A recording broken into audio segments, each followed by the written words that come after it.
Hi, this is Grace J. Power with My Pink Wink Cream, and today I'm here on Easter with my friend Benjamin Knight Fuchs. You're not with Pink Wink Cream, you're with me. I'm with you, that's right. So, but you represent Pink Wink Cream, which is the only non-hydroquinone. I shouldn't say the only, but it's a non-hydroquinone skin lightener that utilizes peptides and vitamin C to skin lighten, but also to condition the skin, to make the skin healthier. That's right. And it's specifically, we formulated it specifically for anal bleaching. Right. And that's kind of what has brought it like more awareness to it, it seems like, in the market, because when we first came out with it, there was really only one other bleaching cream on Amazon that I remember, and they had hydroquinone. You're sort of a visionary. There's all these other anal creams trying to come out, but we still seem to be holding the market and be like the top of the line, I would say, like the best quality product, right? How many years has it been? I want to say it's been 9. Yeah, I was going to say 10. So yeah, it's at least 9. That's a long time, right, Grace? It's a long time. Cool. And really, it's how we became friends. You know, when you think back, like... Oh, yeah, that was the first thing you asked me about, I think. Yep, like I knew of you, and you hadn't met me really on a personal level until I came to ask you about the Pink Wink, so... Well, no, it's one of my sales ladies gave me advance notice that you were going to ask about the Pink Wink. That's right. She said, she's just going to ask you a funny question, an interesting question, because I hadn't known about that. That was something new to me. You know, I'm a chemist. I'm not in the beauty business. Right. A lot of times we've lumped beauty and health together in a way that if you do beauty, they assume that they don't know that there's a health aspect to beauty.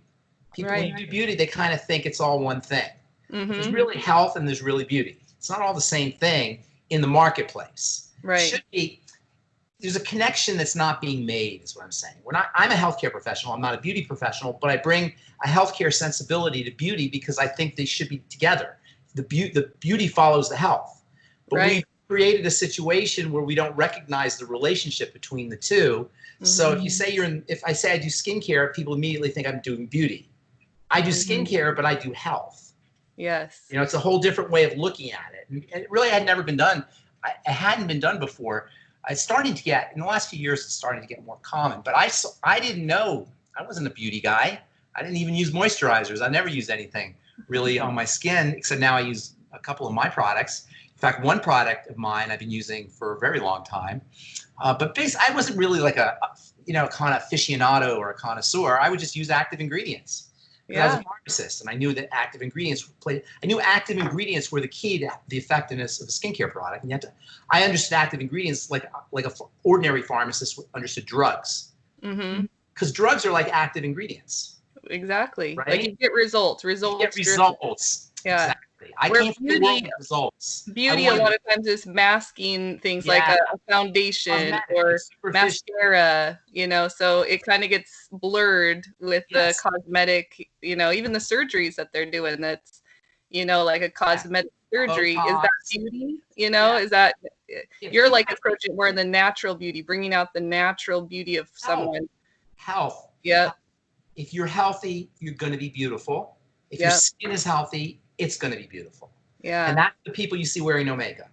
Yeah. And that kind of thing that I like to say demonstrates the success I have in my business. If I can get people to their skin to the point where they don't need makeup, I've succeeded in my business. And that's how I look at how I formulate products. Now, you're not going to wear makeup for an anal bleaching cream, obviously. There's not a relationship. But the point is that I'm interested in tissue and health. And the tissue is only going to be as good as the cells. And the cells are only going to be as good as what you put around them. Yes. The cell is swimming and stuff. You want to put stuff around it it's going to signal growth and make the cell happy, basically. Yeah. And that actually makes me think about, there are some anal bleaching that actually has like a dye in it, like a pink dye.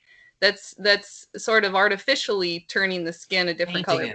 You're doing it naturally. 3 mechanisms. We have 2 peptides that do it, that affect the production of melanin, and we have vitamin C. Now, the peptides aren't per se a nutritional element, but they're involved in what's called signaling behavior. They make it more likely that a cell will do certain things. In the case of the peptides we use, they make it more likely that the cell will respond to pigment stimulus a little differently, so it won't make the pigment. We're trying to quiet down the pigment through signaling mechanisms. That's the peptides. And there's 2 very expensive peptides that are in that product. It costs a lot of money to make this product. It's a very expensive product. It's got 2 very expensive peptides and a lot of those peptides. And then it has vitamin C, and not just any vitamin C, but fat-soluble vitamin C. In fact, Pink Wink would make a great topical product for your hands or for your face. I mean, it's more medicinal, but if it's great for you. It's a healthy product for you. Not only is it not like hydroquinone, which is toxic, it's actually a healthy product for you. Yeah. So I do use it during my facials. Like I'll bring in the Pink Wink cream to the facial because I love leaving that on someone's skin. I feel like it's healing. Obviously, a lot of women come in with the anti-aging, wanting the brown spots off their skin. So I recommend it it'll work. It'll probably work there too. I mean, I've told you this before. To get skin lightening on the anal area is no small feat. I mean, it's really a tricky thing to do without going into anything that's aggressive or irritating. So the fact that ours works on that area means it's going to work even extra good on your face or wherever you have hyperpigmentation. And you don't have to worry about the toxicity that you would with hydroquinone. Yeah. So far, I haven't had anybody have a bad reaction that said, it made me break out or it caused a rash or it's irritating, it stings, nothing. I mean, it's very gentle, but still so effective. So I think we nailed it with the formulation for sure. We haven't changed the formulation for a while. The idea, in a million years, I never would have thought of it. Even to this day, you didn't educate me about anal bleaching. Yeah. Well, I know who would have, and I kind of got into it because I was doing a ton of Brazilian waxes. And so when you're taking, they want to be pristine. Yes, they wanted it not just hairless, but smooth Brazilian, let me get this straight. Brazilian is when nothing's there. Nothing's there. And it includes the butt crack hair, which a lot of women have. Wax it or laser? Yep.